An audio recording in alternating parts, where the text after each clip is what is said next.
তোমার প্রতিশোধ আমি নেব কুম্ভকর্ণ। লঙ্কেশ, আমাকে আটকানোর প্রচেষ্টা করো না। লঙ্কেশ, আমি জানি লঙ্কেশ, কুম্ভকর্ণের মৃত্যুতে আপনি খুব আঘাত পেয়েছেন, ওনাকে হারিয়েছেন, কিন্তু যেটুকু বাকি আছে সেটুকু বাঁচিয়ে নিন লঙ্কেশ। যদি আপনি এখনো না সাবধান হন তাহলে একদিন সবকিছু হারিয়ে ফেলবেন লঙ্কেশ।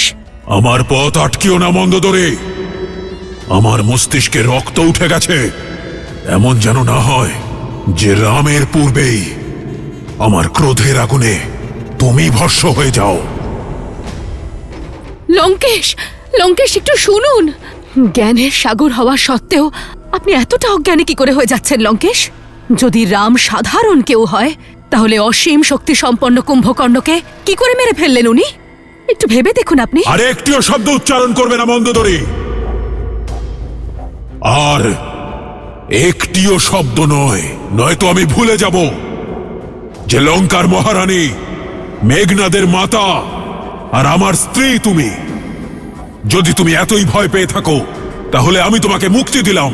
যাও, ওই ভীতু বিভীষণের মতো ওই বনবাসীর চরণে আশ্রয় নাও। কিন্তু আমার সম্মুখে আমার ভাইয়ের হত্যাকারী ওই বনবাসীর গুণগান করবে না তুমি। এবার এই যুদ্ধক্ষেত্রে রাবণ নিজে যাবে তার ভাইয়ের মৃত্যুর প্রতিশোধ নিতে। না পিতা, পুত্র বর্তমান থাকতে পিতাকে যদি যুদ্ধক্ষেত্রে যেতে হয় তবে তা এক পুত্রের পক্ষে অত্যন্ত লজ্জার। তুমি এখানে কি করছো? তোমার পূজা কি সম্পন্ন হয়েছে? নিকুম্ভিলা দেবী কি প্রসন্ন হয়েছেন? উনি কি তোমাকে নিজের শক্তি অস্ত্র আর অজেয় অস্ত্র দিয়েছেন? আপনি নিশ্চিন্তে থাকুন পিতা, অতি শীঘ্রই আপনার আদেশ মতো বরদান লাভ করব আমি। কিন্তু পুজো সম্পন্ন হওয়ার আগে আমি কুম্ভকর্ণ কাকার মৃত্যুর প্রতিশোধ নিতে চাই। মেঘনাদ, না। মৌন থাকো।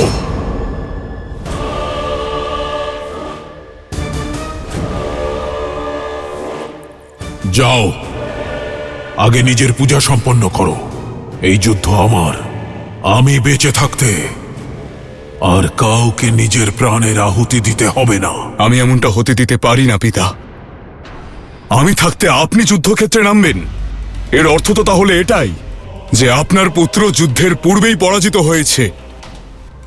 না পিতা, আমি এমনটা হতে দিতে পারি না।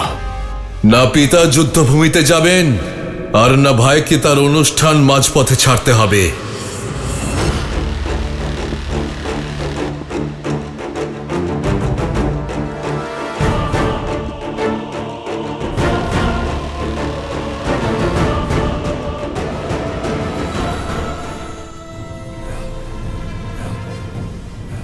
অতিকায়, পুত্র, তুমি এখানে কি করছো? তুমি একমাত্র দশাননের জীবিত পুত্র নও মেঘনাদ। দশাননের এই পুত্র এখনো জীবিত।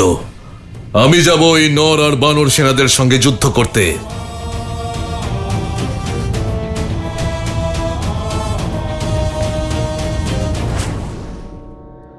ভাইকে হারানোর যে কষ্ট তোমাকে জর্জরিত করছে, সেই কষ্টে আমিও জর্জরিত হচ্ছি। অনেক হয়েছে প্রতীক্ষা, এবার প্রতিকার হবে। যুদ্ধভূমিতে ওই নরেদের সংহার হবে। আপনার এই পুত্র, তার ভাই অক্ষয় কুমার, কাকা কুম্ভকর্ণ আর আমাদের সকল সৈনিকদের মৃত্যুর প্রতিশোধ নেবে। আপনি জানেন আমার প্রাপ্ত বর ওই বনবাসীর জীবন নরকে রূপান্তরিত করতে সক্ষম। পিতা, এই সুযোগটা আমায় দিন। না পুত্র, তোমার এই অনুষ্ঠান আমাদের জয় নিশ্চিত করবে। তুমি এখন বিচলিত হবে না। নিজের পূজা সম্পন্ন করো। বাধ্য করো নিকুম্ভিলা দেবীকে তোমাকে বরদান করতে। বাধ্য করো ওনাকে যাতে উনি সেই অস্ত্র দেন, ওই শক্তি অস্ত্র যার দ্বারা তুমি অজেয় হবে। যাও আর নিজের যজ্ঞ সম্পন্ন করো। যথা আজ্ঞা পিতা।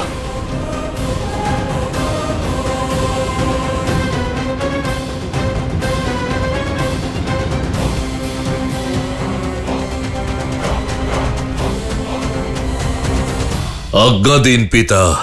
আজ্ঞা দিলাম। কিন্তু একটা কথা মনে রেখো, তুমি যুদ্ধ করতে অবশ্যই যাচ্ছ, কিন্তু তোমার লক্ষ্য রাম নয়, ও আমার শিকার। বয়ম রক্ষামহ। বয়ম রক্ষামা। কুম্ভকর্ণেরও বিনাশ হয়ে গেল দাদা, আর ইন্দ্রজিৎও আহত। রাবণ এই মুহূর্তে সম্পূর্ণভাবে ভেঙে পড়েছে। আমার মতে এটাই সঠিক সময় হবে দাদা, লঙ্কার উপর আক্রমণ করে আমাদের জয় সুনিশ্চিত করার। শোকে অশ্রু ঝরাতে হয় লক্ষণ, অস্ত্র ধারণ করা হয় না। এই রাত্রির শোক পালনের। কিন্তু দাদা, শত্রুর শোক যোদ্ধার সুযোগ হয়, তাই না দাদা? ক্ষতি কেবল শত্রুর হয়নি লক্ষণ, নিজের ভ্রাতাকে কেবল রাবণই হারায়নি, আমাদের মিত্র, আমাদের সহযোগী বিভীষণও তার ভ্রাতাকে হারিয়েছেন।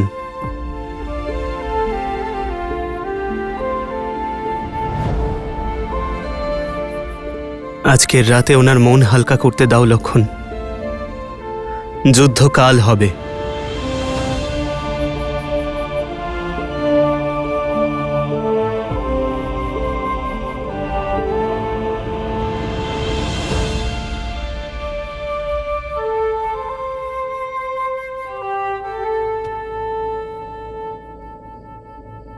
ধর্মের পথ দুর্গম হয় বিভীষণ,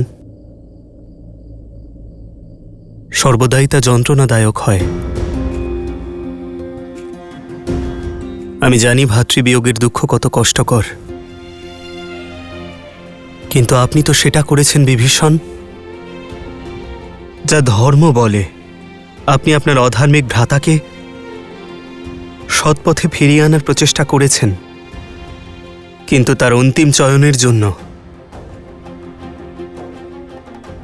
কেবলমাত্র কুম্ভকর্ণই দায়ী।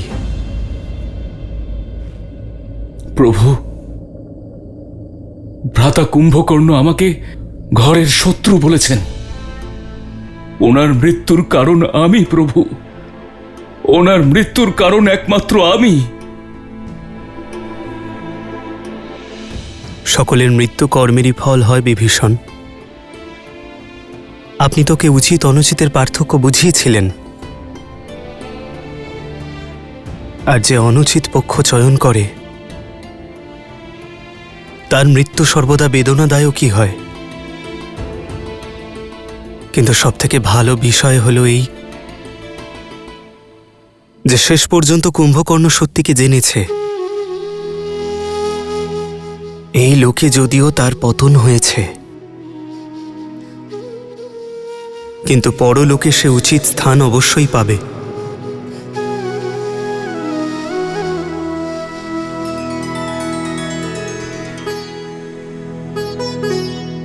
আপনি দুঃখ পাবেন না বিভীষণ, শান্তি পাঠ করুন আর আপনার অন্তরাত্মাকে শান্ত করুন। भरी लोचन रघुपति निहारी, गयौ विभीषण मन दुख भारी।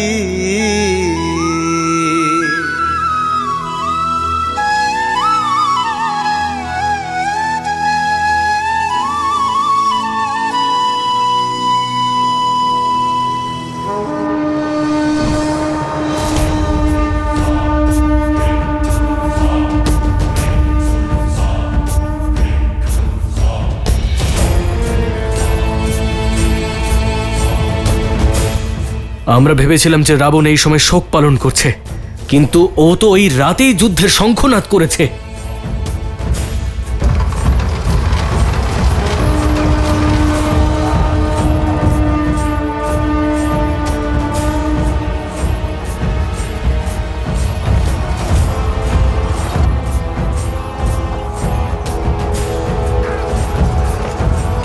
এখন কে আসতে পারে? এখন তো শুধু দুজনেই বাকি, রাবণ অথবা ওর ওই অহংকারী পুত্র মেঘনাদ।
এ কেমন মায়া, এ কেমন ছলনা!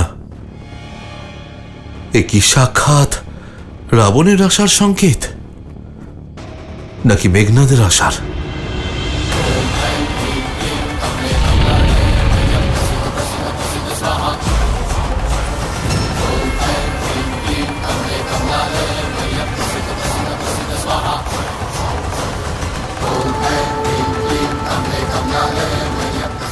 আমায় এই অজেয় রথ পুনরায় প্রদান করার জন্য অসংখ্য ধন্যবাদ।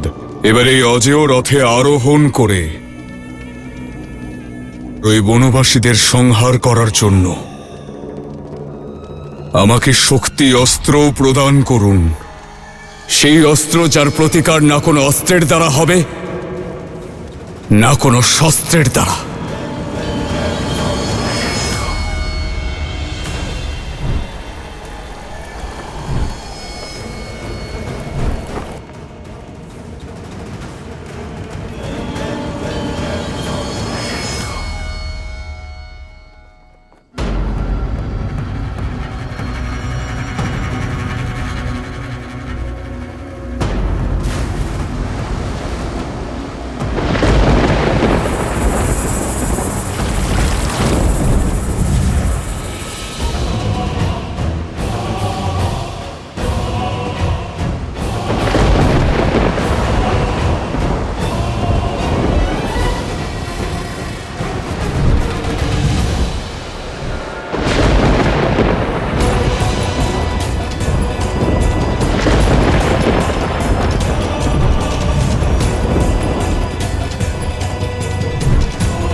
এইসব কি হচ্ছে দাদা?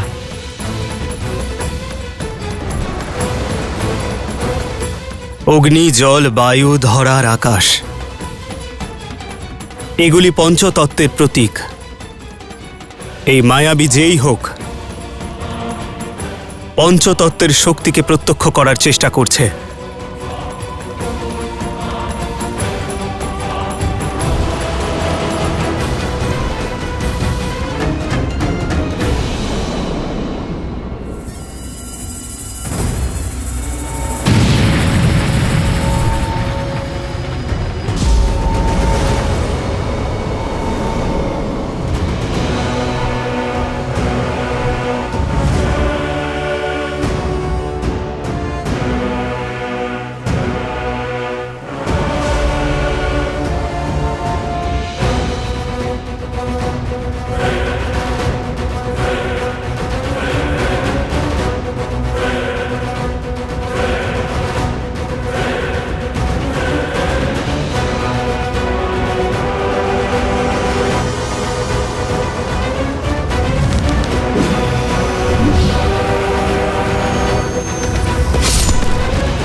তোমার লক্ষ্য ভাইয়ের বদলে ভাইয়ের প্রাণ। তোমার ভাই অক্ষয় কুমার আর আমার ভাই কুম্ভকর্ণ, তাদের মৃত্যুর প্রতিশোধ হবে লক্ষণের প্রাণ। তোমার প্রহার যেন লক্ষণের প্রাণ হরণ করতে পারে। এইসব তুচ্ছ বানরদের সঙ্গে লড়াই করে নিজের শক্তিকে কলঙ্কিত করবে না অতিকায়। আমি রামের ভাইকে চাই, লক্ষণকে চাই আমার। নিজের ভাই অক্ষয় কুমার আর আমার পিতার ভাই বীর কুম্ভকর্ণের প্রতিশোধ নেব আমি। ওই রামের ভাই লক্ষণ কোথায়? লক্ষণ কোথায় লুকিয়ে আছো কাপুরুষ? কেমন রঘুবংশী তুমি, যুদ্ধের আহ্বান শুনেও মৌন হয়ে আছো? দাদা, এই দুঃসাহসী তোমার ভাই এর শক্তিকে আহ্বান জানাচ্ছে, রঘুকুলের সাহসকে অসম্মান করছে, আমাকে ভীতু বলছে। এইবার ওর মুখ আমার বাণী বন্ধ করবে। আজ তুমি আমাকে আটকাবে না দাদা, আমায় আজ্ঞা দাও দাদা। যাও লক্ষণ, কিন্তু সজাগ থেকো। এই মায়াবীর শক্তি এবং পরিকল্পনা আমরা জানি না। নিজের শক্তিকে পঞ্চতত্ত্বে ভাগ করতে পারে সে। বিভীষণকে জিজ্ঞেস করা যাক, উনি এখানে শিবিরেই আছেন। না মিত্র, বিভীষণ এখন শোকগ্রস্ত, ওনাকে বিচলিত করা উচিত হবে না। তুমি চিন্তিত হও না দাদা, আজ এই দুষ্টকে ওর ওই পঞ্চতত্ত্বে বিলীন করেই ফিরবো।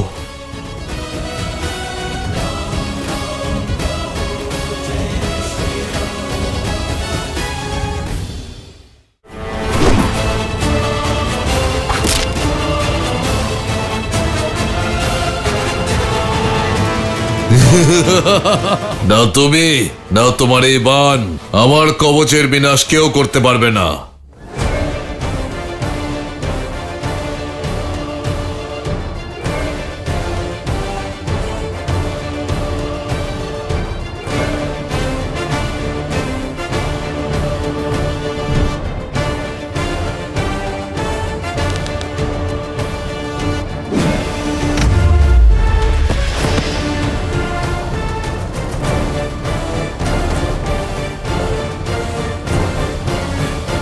দেখো, আমি তোমার সামনে এসে গেছি, দশরথ পুত্র লক্ষণ, যার আঘাত আজ তোমার দুঃসাহসকে বিনাশ করবে।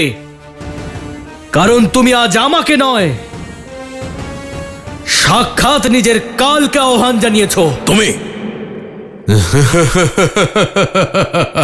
তাহলে তুমিই লক্ষণ, তুমি হবে আমার কাল। এত অল্প বয়সী, এত কোমল কাল, শুধু একটাই গুণ আছে তোমার, যা তোমাকে আমার শিকারের যোগ্য করে তোলে, আর সেটা হলো তুমি ওই রামের ভাই। এবার সহ্য করো একজন ভাইয়ের আর একজন ভাইপোর প্রতিশোধ। आक्रोश जोश क्रोध का ये क्षण है प्रतिशोध का, ललकार और पुकार का ये क्षण है अति विरोध का।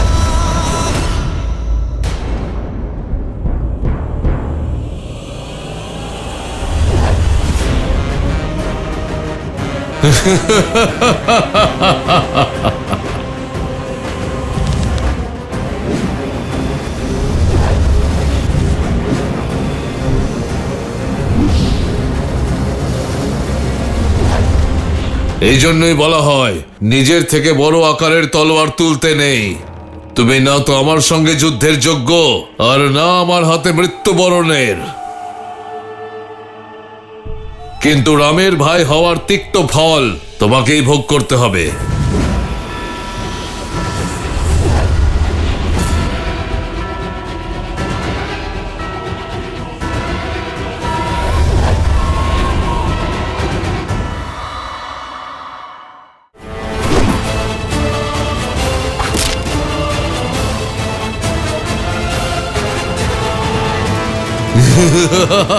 না তুমি, না তোমার এই বাণ আমার কবচের বিনাশ কেউ করতে পারবে না।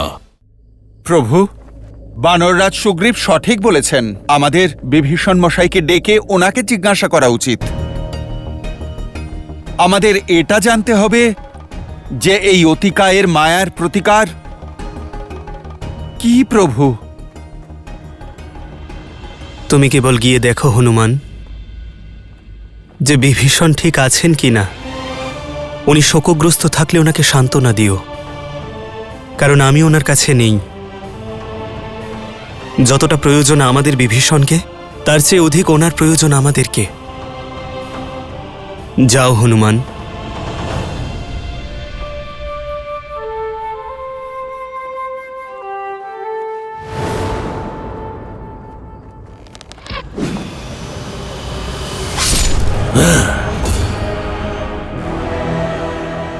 সহ্য করতে পারবে না আমার ক্ষমতা।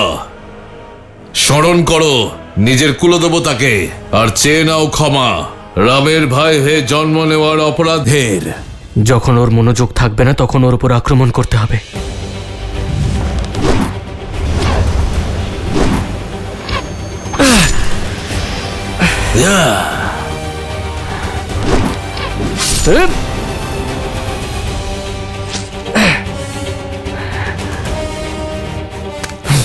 ক্লান্ত হয়ে গেছো?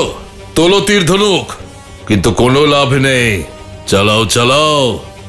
তুমি এতটাই দুর্বল হয়ে গেছো যে তোমার বাণ আমার কাছেও আসবে না। মূর্খ অহংকারী!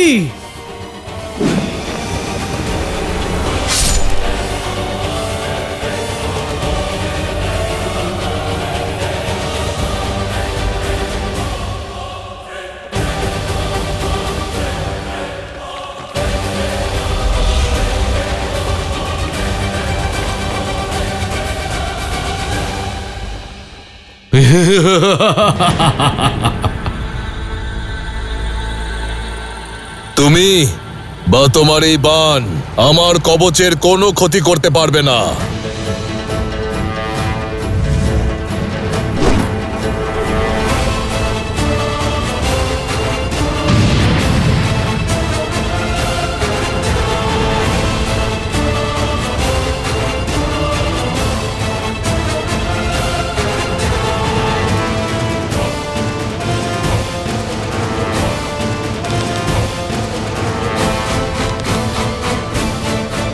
তোমার এই বাণ আমার কবচের প্রতিকার কেউ করতে পারবে না।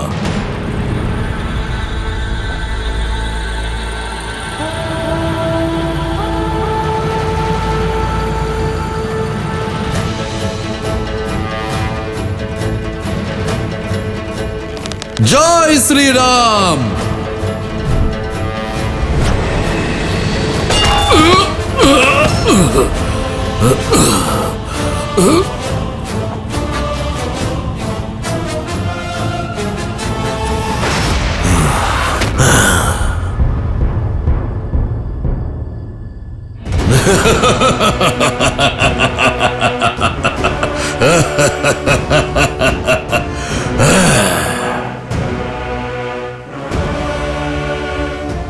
মিত্র, আমার দৈব গদারও ওর ওপর কোনো প্রভাব পড়ল না।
লক্ষণ,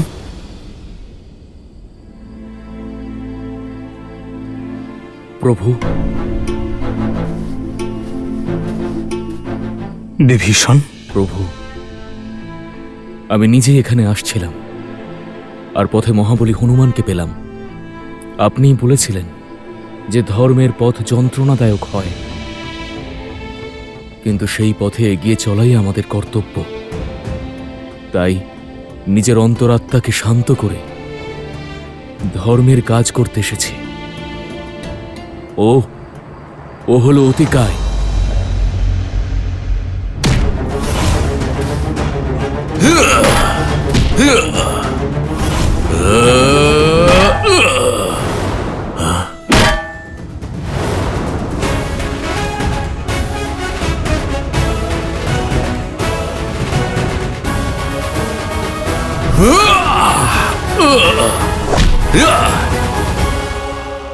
আমার বীর ভাইপো দশাননের পুত্র, শক্তিশালী, ব্রহ্মাস্ত্র দ্বারাই ওর বিনাশ সম্ভব, কারণ ওর কবচ অজেয়।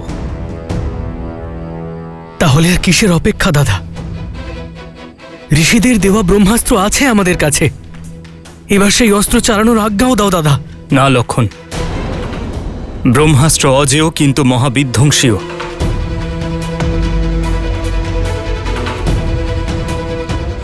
ব্রহ্মাস্ত্র সৃষ্টির রক্ষার্থে ব্যবহার হয়, কিন্তু তার শক্তি সৃষ্টি বিনাশও করতে পারে। একজনের প্রাণ নেবার জন্য আমরা ব্রহ্মাস্ত্রের ব্যবহার করতে পারি না। এই অস্ত্র সর্বশক্তিশালী। যদি আহ্বান করি তাহলে সমগ্র জীবকুলকে ধ্বংস করে দেবে। কেবল রাক্ষসদেরই নয়, জীব জন্তু এবং অন্যান্য পশু পাখিদেরও আহার করে নেবে সে। আর এ আমাদের মূল্যবোধের বিরুদ্ধে। এই ধর্মযুদ্ধে নির্দোষ প্রাণীদের প্রাণ কেড়ে নেবার মতন পাপ করতে পারবো না আমি। জানতাম আমি তুমি ব্রহ্মাস্ত্রকে আহ্বান জানাবে না। যে ধর্মের পথে তুমি চলেছ রাম, সেই পথ খুব কঠিন। সেই পথ দিয়ে চলতে চলতে সত্য আর ধর্মের শিকল আমাদের পা বেঁধে ফেলে।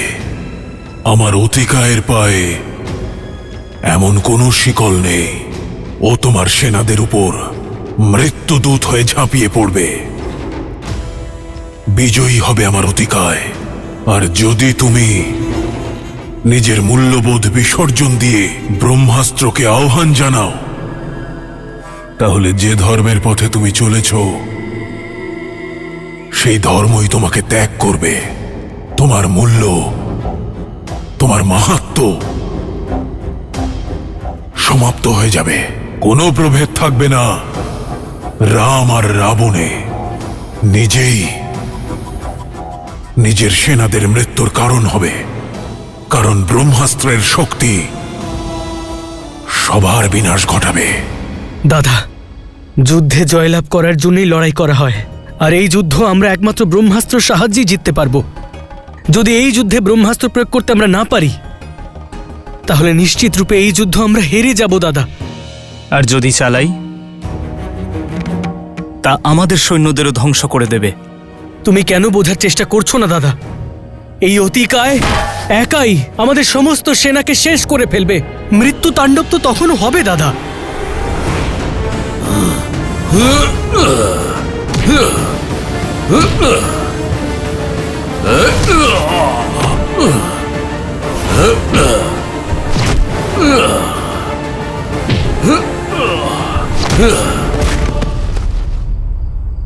প্রভু, যদি ওই মায়াবীর কাছে ব্রহ্মাস্ত্রে মৃত্যুলাভের বর থাকে, তাহলে আপনার এই ভক্তের কাছেও অষ্টসিদ্ধি নয় নিধির ক্ষমতা আছে। আপনি আমাকেও সম্মুখীন হবার অনুমতি দিন। হ্যাঁ দাদা, অপচয় করার মতো সময় আমাদের কাছে আর নেই। প্রভু, দয়া করে আমায় অনুমতি দিন। না হনুমান, একটি বরদান তুমি পেয়েছ, সে কারণে আমি অন্য বরদানকে অমর্যাদা করতে পারি না। যদি তুমি অতিকায়কে শেষ করো, তাহলে ব্রহ্মদেব এবং ব্রহ্মাস্ত্রের অমর্যাদা করা হবে। আজ একজন পুত্রের নয়, একজন পিতার প্রয়োজন। আজ তোমার নয়, তোমার ধর্মপিতা পবনদেবকে প্রয়োজন।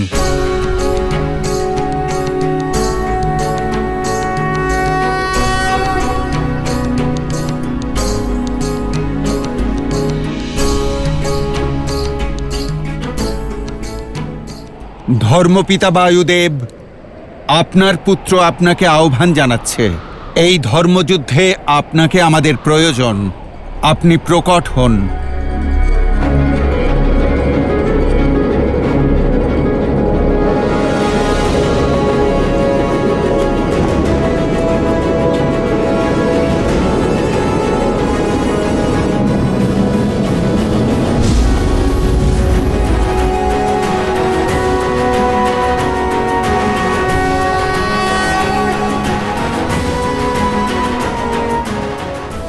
পবনদেব, আজ ধর্ম ও অধর্মের এই দ্বন্দ্বে আপনাকে আমার অত্যাধিক প্রয়োজন। ধন্য হলাম আমি প্রভু। এতদিন আমার পুত্র হনুমানের আপনার ছত্রছায়ায় আসার আনন্দ ছিল, কিন্তু এবার এই ধর্মযুদ্ধে আমি আপনাকে সাহায্য করার সুযোগ লাভ করলাম। আদেশ করুন প্রভু, কি করতে হবে আমায়?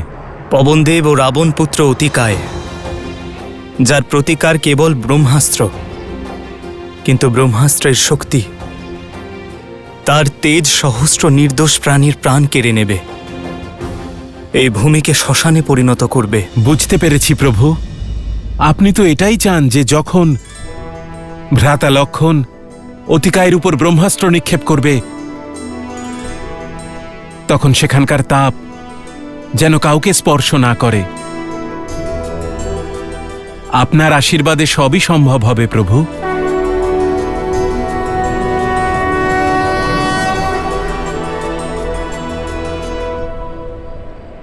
যাও লক্ষণ। যথা আজ্ঞা দাদা। आक्रोश जोश क्रोध का ये क्षण है प्रतिशोध का ललकार और पुकार का ये क्षण है अति विरोध का ये युद्ध है महायुद्ध है ये युद्ध है महायुद्ध है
নিজের বিনাশের জন্য প্রস্তুত হও অতিকায়।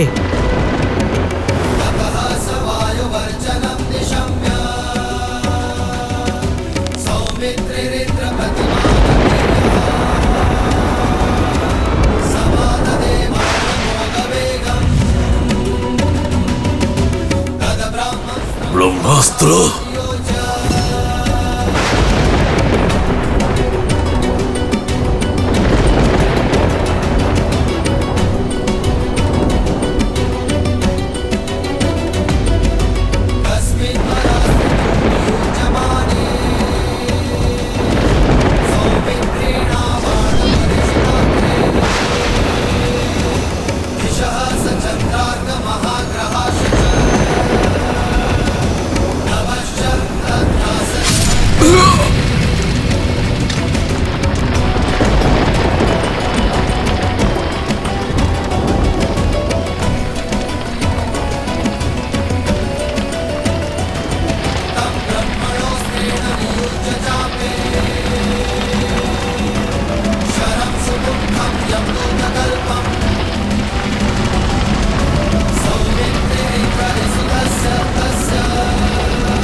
জয় শ্রীরাম, জয় শ্রীরাম, জয় শ্রীরাম, জয় শ্রীরাম।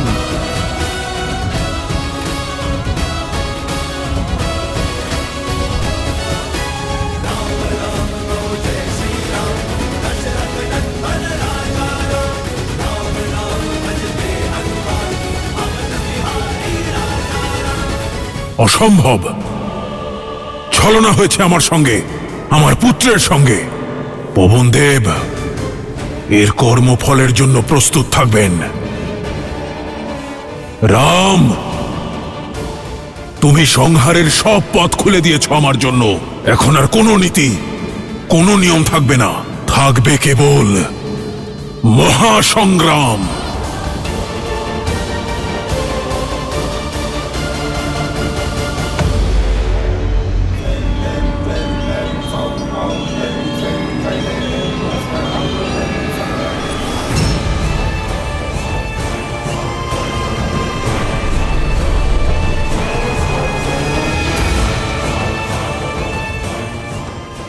হে দেবী নিকুম্ভিলা,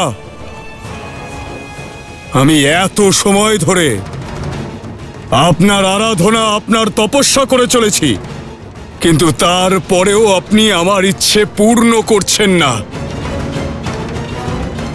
সত্য কথাই বলেছিলেন পিতা, যে দেবী আর দেবতারা সর্বদাই আমাদের অসুরদের তপস্যা ভঙ্গ করে দেন।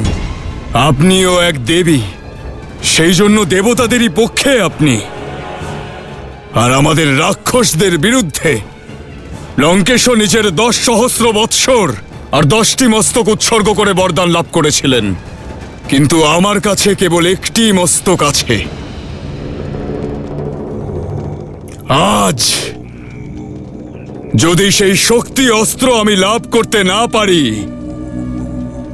তাহলে আমার এই একমাত্র মস্তক আপনাকে উৎসর্গ করব দেবী।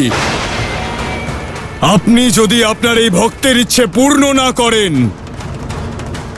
তাহলে আমার এই বলি আপনাকে স্বীকার করতে হবে।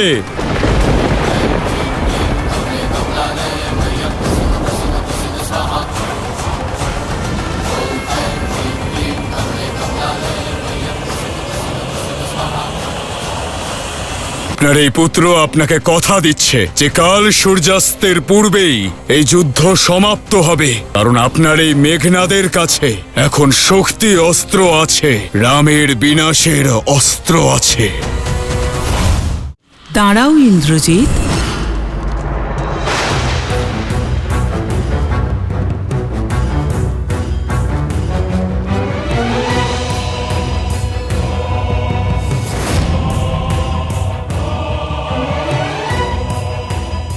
অনেক অনেক অপেক্ষা করালেন দেবী, আমার ধৈর্যের পরীক্ষা নিচ্ছিলেন। তোমায় সুযোগ দিচ্ছিলাম, তুমি আমায় মাতা মনে করে পুজো করো, সেই জন্য পুত্রের অধর্মের পথ ত্যাগ করার প্রতীক্ষা করছিলাম।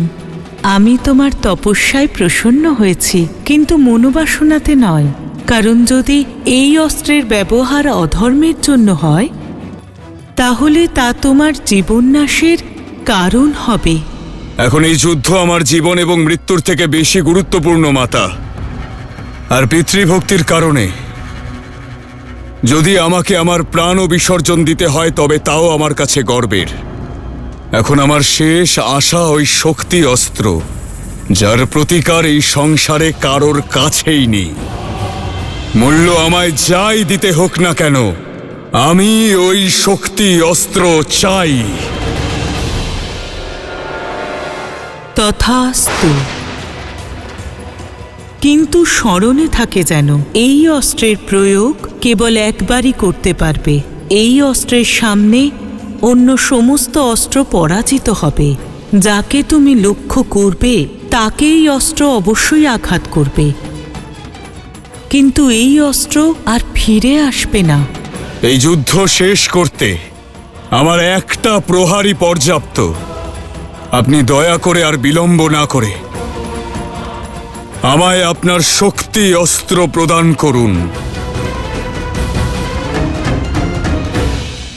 জয় শ্রীরাম, জয় শ্রীরাম, জয় শ্রীরাম, জয় শ্রীরাম, জয় শ্রীরাম, জয় শ্রীরাম, জয় শ্রীরাম, জয় শ্রীরাম, জয় শ্রীরাম, জয় শ্রীরাম, জয় শ্রীরাম, জয় শ্রীরাম।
সূর্য অস্ত যাওয়ার পূর্বেই এই যুদ্ধের সমাপ্তি ঘোষণা করব আমি। আমার অপ্রতিরোধ্য শক্তি অস্ত্র দিয়ে রামের বিনাশ করব আমি। প্রভু, এ তো নিকুম্ভিলা দেবীর অস্ত্র। এর থেকে বাঁচা দেবতাদের পক্ষে অসম্ভব।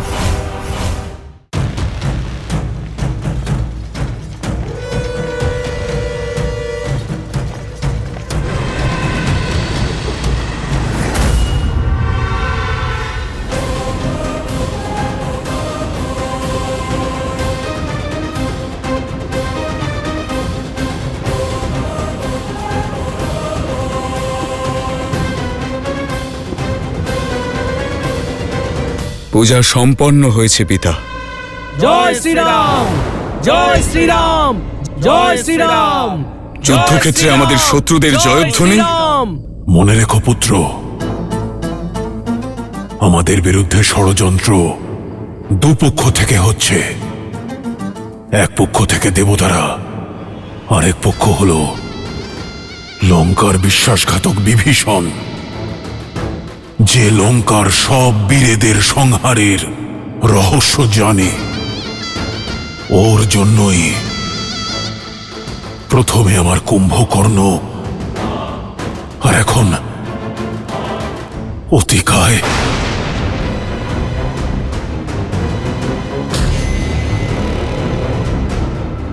এই ষড়যন্ত্র নিকুম্ভিলা দেবীর শক্তি দিয়েই ভঙ্গ হবে পিতা। আপনি নিশ্চিন্ত থাকুন।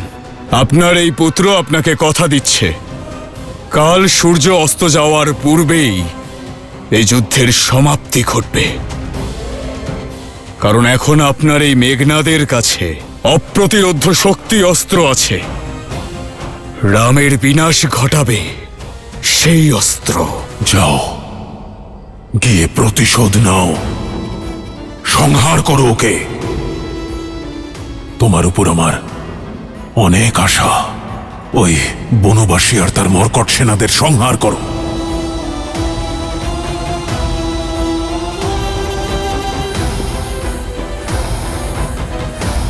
বিজয়ী হও।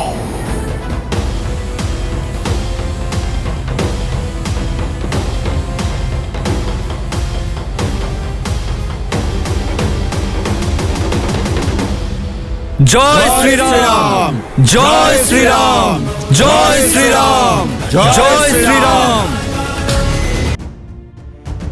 ভোর হয়েছে, এবার আমরা লঙ্কার দিকে অগ্রসর হব। আমার বানর বীরেরা, এবার শত্রুদের ভেতরে ঢুকে মারব। ক্ষমা করবেন প্রভু। হতে পারে আমরা কুম্ভকর্ণ আর অতিকায়ের বিনাশ করেছি, কিন্তু মেঘনাদ এখনো জীবিত এবং ও শান্ত থাকবে না।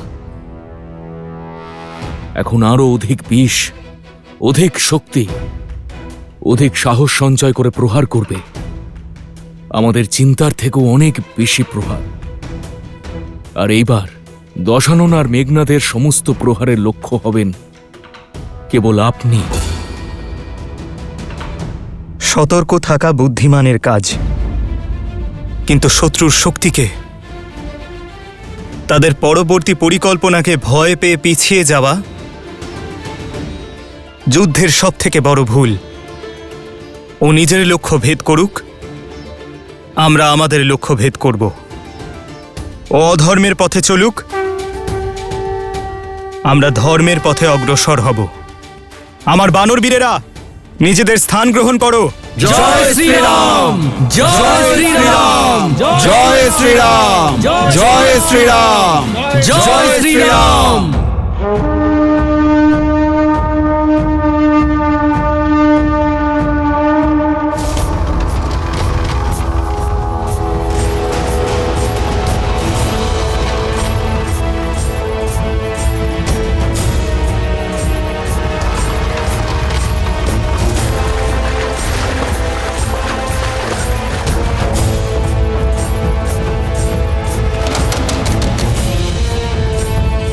এ ওদের নতুন কি ছলনা বিভীষণ মশাই?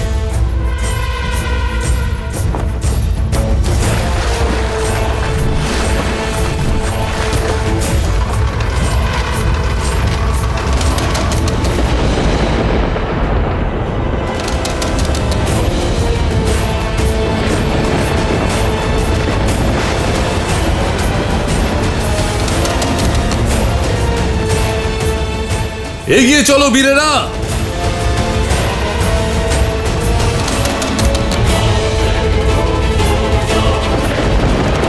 মর্কটের দল, যাকে অনুসরণ করে এই যুদ্ধক্ষেত্রে তোমরা চলে এলে, কোথায় লুকিয়ে বসে আছে তোমাদের সেই প্রভু?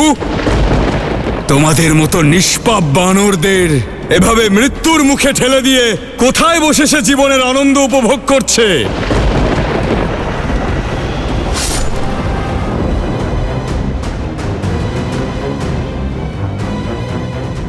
সমুদ্রপথে আক্রমণ?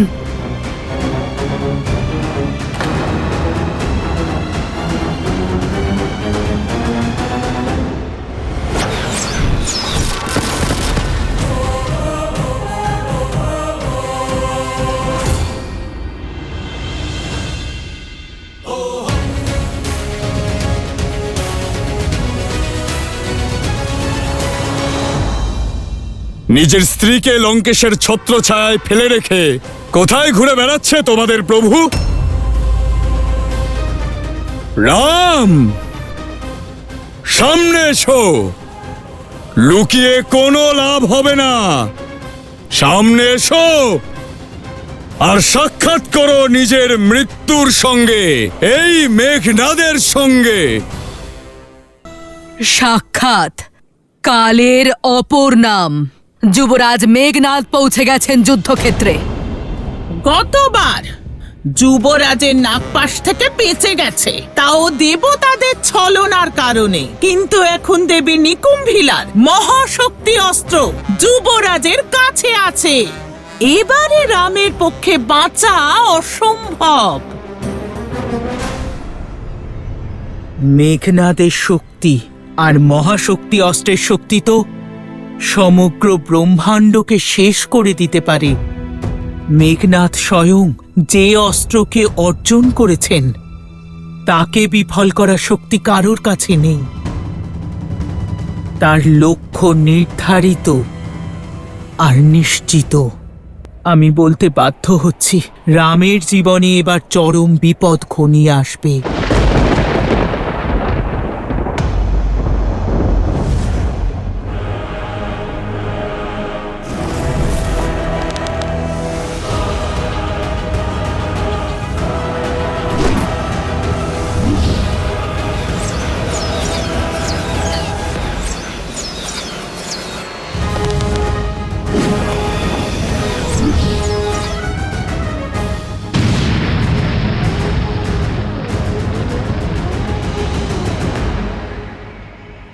প্রভু শ্রী রামের চারিপাশে ত্রিকোণব্যূহ রচনা করা হোক। না মিত্র, এই যুদ্ধে এগিয়ে গিয়ে আমি নিজেই লড়ব। মিত্র, আজ পর্যন্ত আপনি আমাদের সাহস দিয়েছেন, অসম্ভবকে কি করে সম্ভব করতে হয় দেখিয়েছেন। আজ আমাদের আপনাকে যে আহ্বান করছে সেই দুঃসাহসীকে উত্তর দিতে দিন।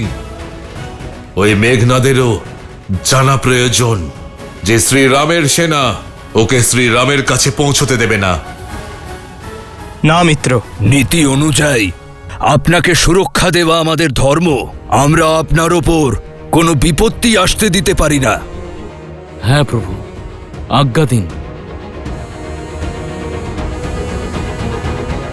এখন কোথায় লুকিয়ে আছো রাম? বাইরে এসো। এই নির্ণায়ক যুদ্ধের পরিণতি তোমায় ডাকছে। এ কেমন রঘুবংশী তুমি, সৈন্যদের আড়ালে লুকিয়ে যুদ্ধের আহ্বানকে উপেক্ষা করছো? না প্রভু, এই অসুরের অহংকার চূর্ণ করার জন্য প্রথম প্রচেষ্টা আপনি আমায় করতে দিন। হ্যাঁ প্রভু, আজ্ঞা দিন।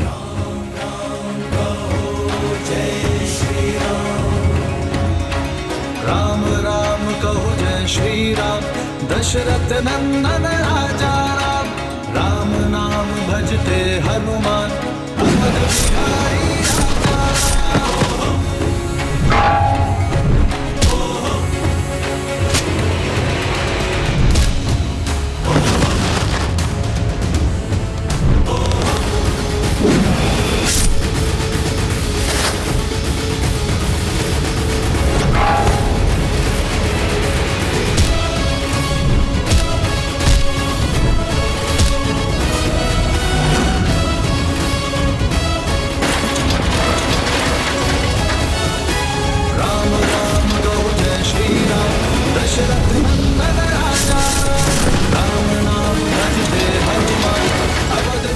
কোথায় তুমি রাম? সামনে এসো। জয় শ্রীরাম। মেঘনাদ, ভগবানের কাছে পৌঁছানোর পূর্বে তোমায় এই ভক্তের সম্মুখীন হতে হবে। মূর্খ বানর, আজ আমার সামনে এসে অনেক বড় ভুল করে ফেলেছো। ভুল তো আমি অবশ্যই করেছি। গতবার আমি তোমায় জীবিত অবস্থায় ছেড়ে দিয়ে। ভুলে গেলে? আগের বার তোমারই সম্মুখে আমি আমার নাগপাশ দিয়ে তোমার প্রভুকে মৃত্যুর কাছে পৌঁছে দিয়েছিলাম। আজ তোমারই সম্মুখে আমি ওই রামকে মৃত্যুর কোলে শুইয়ে দেব। জয় শ্রীরাম।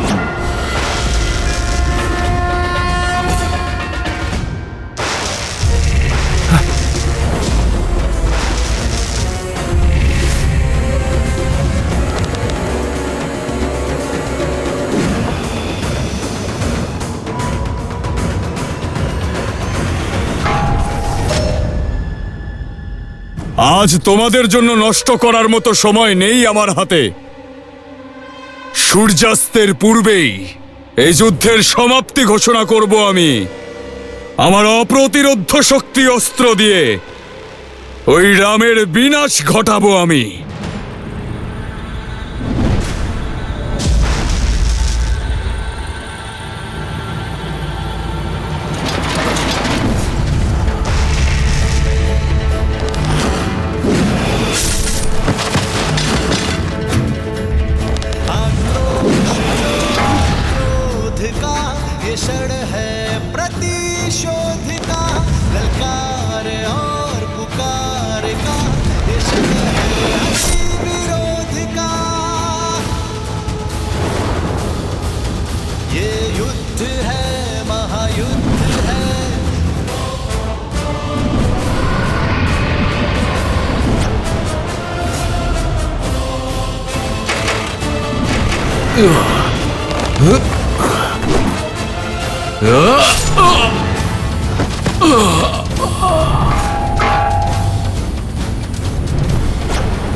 ওই দেখো বনবাসীর ভাই, মারো! মেঘনাদের লক্ষ্য স্পষ্ট লক্ষণ দাদা। ও ক্রমাগত প্রভুকে লক্ষ্য করে আক্রমণ করে যাচ্ছে। ইন্দ্রজিৎকে দেখে মনে হচ্ছে এই যুদ্ধ শীঘ্রই সমাপ্ত করতে চায়। যদি ওই মেঘনাদ ঘাতক হয়ে এসে থাকে, তাহলে দাদার ওপরে হওয়া প্রত্যেকটা আঘাতকে আমার সঙ্গে যুদ্ধ করতে হবে।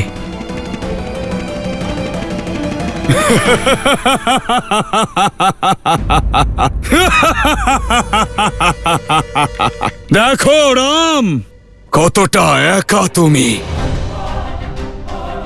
তোমায় একাই তোমার মৃত্যুর সামনে দাঁড়াতে হবে। যুদ্ধের পূর্বে পরিণামের উৎসব পালন করা বীরত্বের প্রমাণ নয় মেঘনাদ। যে প্রমাণ এবং পরিণামের কথা বলছো তা আমি নিজের চোখে স্পষ্ট দেখতে পাচ্ছি, কিন্তু তুমি এই নিয়তিকে অস্বীকার করছো।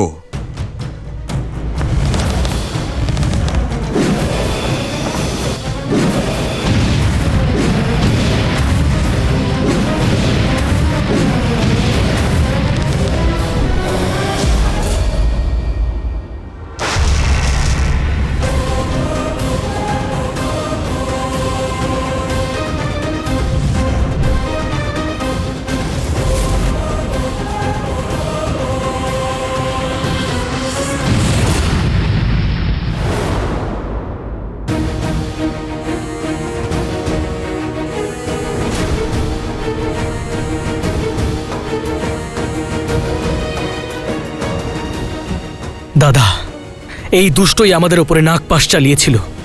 অনেক অপেক্ষার পর আজ প্রতিশোধ নেওয়ার সুযোগ পেয়েছি দাদা। আশা করছি তুমি এই সুযোগ আমার থেকে কেড়ে নেবে না। প্রতিশোধই তো নিতে এসেছি তোমাদের দুই বনবাসীর উপর। তোমরা আমার অনুজ অতিকায়কে মেরেছ, আর এই রাম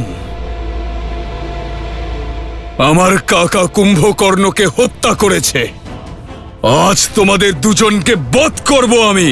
দাদা, তোমার এই সেবক যে তোমার আজ্ঞার অপেক্ষায় রয়েছে।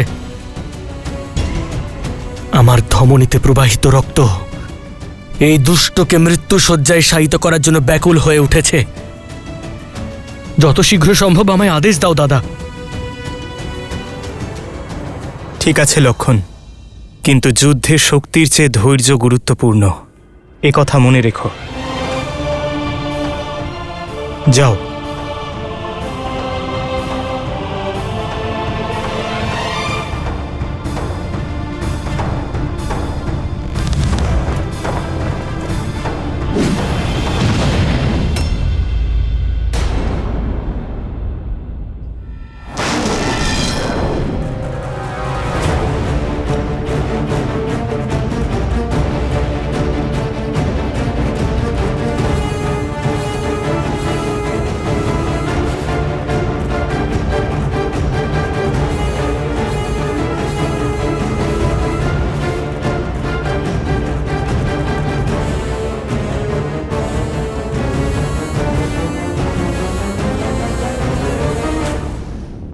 কি মনে হয় তোমার লক্ষণ?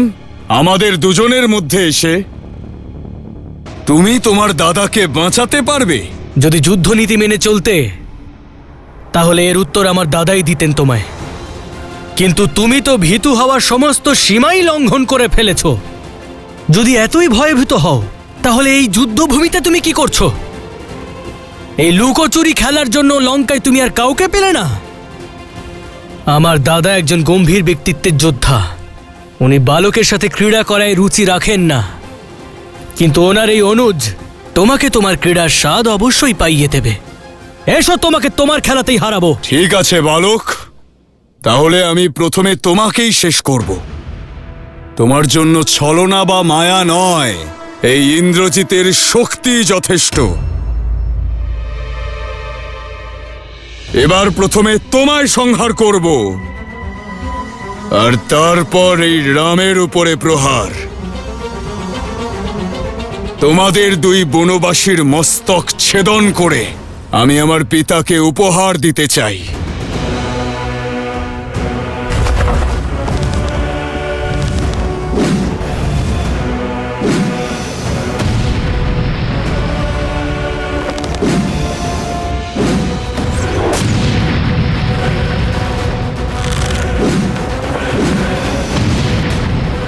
মেঘনাদ, তোমার পিতাকে এমন উপহার আমরা অনেক পাঠিয়েছি।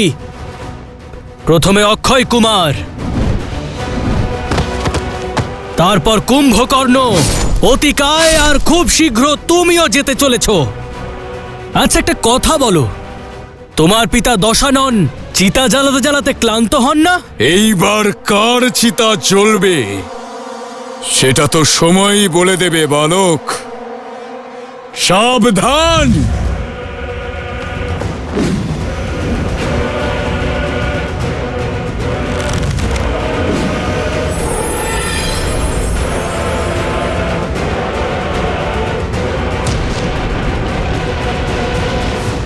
ব্যাস এইটুকুই? সর্বশক্তিশালী মেঘনাদের শক্তি, অতি বলশালী ইন্দ্রজিতের বল, তুমি এর অহংকার দেখাচ্ছিলে আমায়? নাদ শুধু নামেই, প্রহারে না আছে শক্তি আর না বল। এইভাবে আঘাত করবে তুমি আমার দাদার ওপর?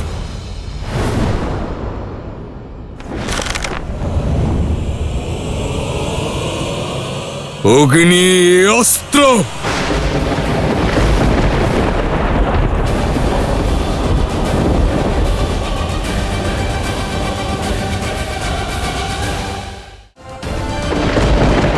নিকুম্ভিলা দেবীর শক্তি অস্ত্র, এর থেকে রক্ষা পাওয়া দেবতাদের পক্ষেও অসম্ভব।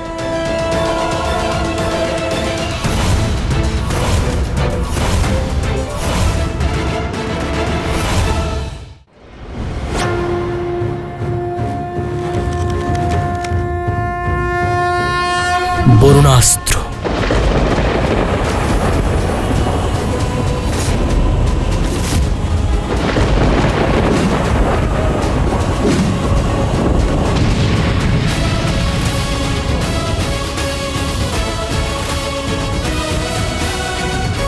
নাও, এই দিব্য অস্ত্র ব্যর্থ হয়ে গেল তোমার। ব্যাস, খেলা শেষ? নাকি এখনো কোনো অস্ত্র অবশিষ্ট আছে তোমার কাছে? যদি অন্য কোনো অস্ত্র থাকে তাহলে সেটা চালাও মেঘনাদ, না হলে আমার সময় অপচয় করো না তুমি। পাশুপতাস্ত্র।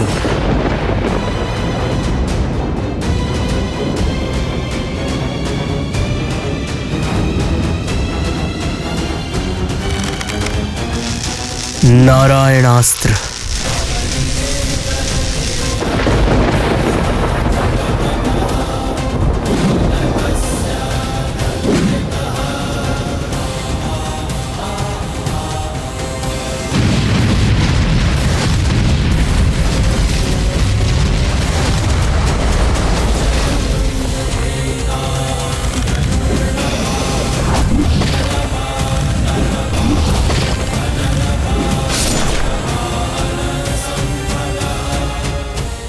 শুধু মায়া দেখালেই হয় না, শৌর্যেরও প্রয়োজন হয়, শক্তিশালী অস্ত্রের প্রয়োজন হয়। এমন কোন অস্ত্র যার কোনো প্রত্যুত্তর নেই। যাও গিয়ে তপস্যা করো নিজের পিতার মতো, আর অর্জন করে আনো এমন কোনো বড় অস্ত্র বা শস্ত্র যাতে এখানে যুদ্ধ করে আনন্দ লাভ করা যায়। তুমি কি বালকদের খেলনা নিয়ে ফিরে এসেছো? এখনো পর্যন্ত একটা অস্ত্র ছুঁতে পারেনি আমাকে। যাও, ফিরে যাও। থামো! মৌন হও লক্ষণ। তোমার কোনো ধারণা নেই কোন মহাশক্তিকে আহ্বান জানাচ্ছ তুমি। আমায় উপহাস করে আজ তুমি তোমার মৃত্যুকে আমন্ত্রণ জানিয়েছ। এবার দেখো, এবার প্রথমে তোমায় শেষ করব, আর তারপর তোমার দাদা রামকে।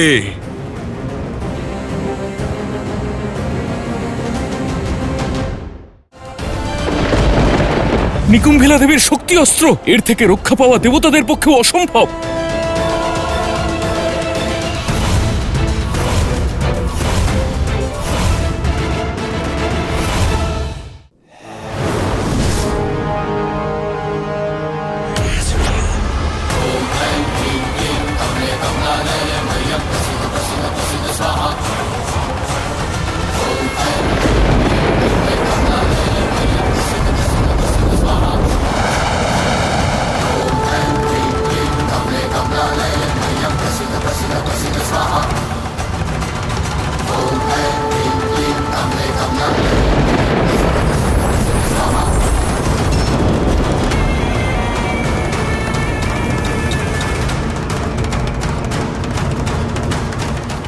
প্রভু, প্রভু অনর্থ হয়ে গেছে। প্রভু, প্রভু, এ তো নিকুম্ভিলা দেবীর শক্তি অস্ত্র, এর থেকে রক্ষা পাওয়া দেবতাদের পক্ষেও অসম্ভব।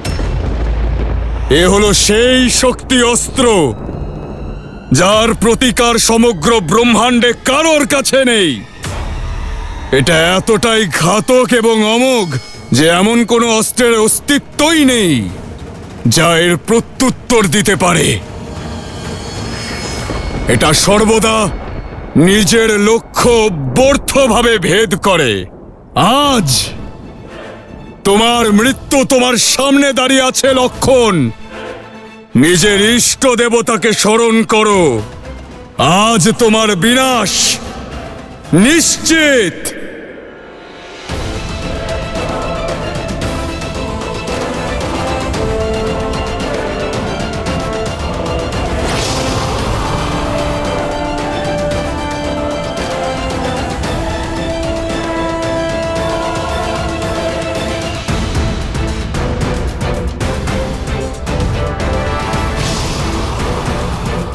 শ্রীরাম। লক্ষণ!